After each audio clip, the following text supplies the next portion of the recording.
So in this video, we're going to show you how to make distributions for your investors. So in here, in the Stratafolio demo company for our lionfish entity, I'm going to scroll down here. We've already added our investors, so that's already been taken care of. So there's Gordon Gecko at 50% ownership, Jane Doe restricted investor, and Bud Fox at both at 25% investor. So now to make the distributions, we want to click over to our distributions and add a distribution. Since this is our first one, we're starting it fresh, and we want to go back to the very first distribution and work our way forward. So first is cascade distribution to all investors. This is set up if you have entities inside of Stratafolio that the entities then have other investors and so forth and so forth, and then you can make it cascade all the way down. In this situation, we don't. We just have 3 individual investors, so no. And then we need to pick our distribution period. You can select a specific month, a quarter, semi-annually, annually, or other, obviously, in case you need it. So for here, we're going to say quarter 1, and this is going to be quarter 1 of 2020. And so January through March of 2020. And then we can put in here, say we gave a distribution of $10,000.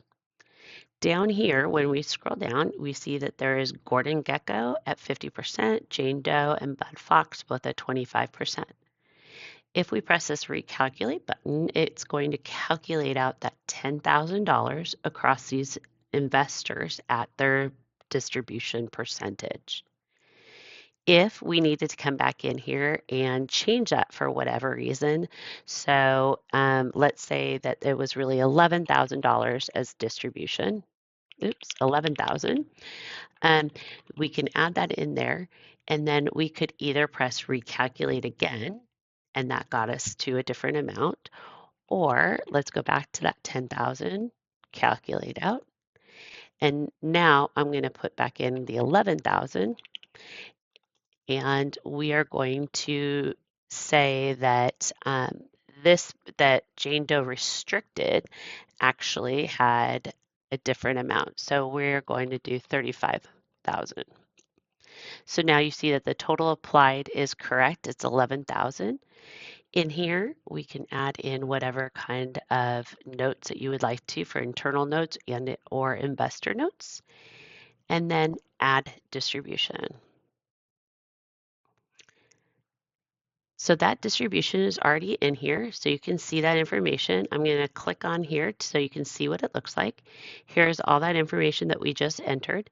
Here you can either copy, export it to Excel, CSV, PDF, or print this copied distribution as well. So you can copy that for your reference if you would like to. So I'm going to go ahead and close this for a second because now we want to keep going in our distributions. The reason why we had you start at the very beginning of Q1 of 2020 is because this way, when I press add a distribution, it automatically knows that it's going to be Q2, fiscal Q2, and it's going to start where the last one stopped. And it knows that it's going to be 3 months, and then it automatically calculates that out for us.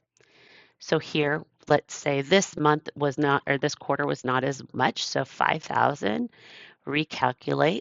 Here is that distribution, and we're going to add Q2 2020 in here, add distribution. And we forgot to press that is not a cascade. So that is something you have to push on every single time because that is a required field.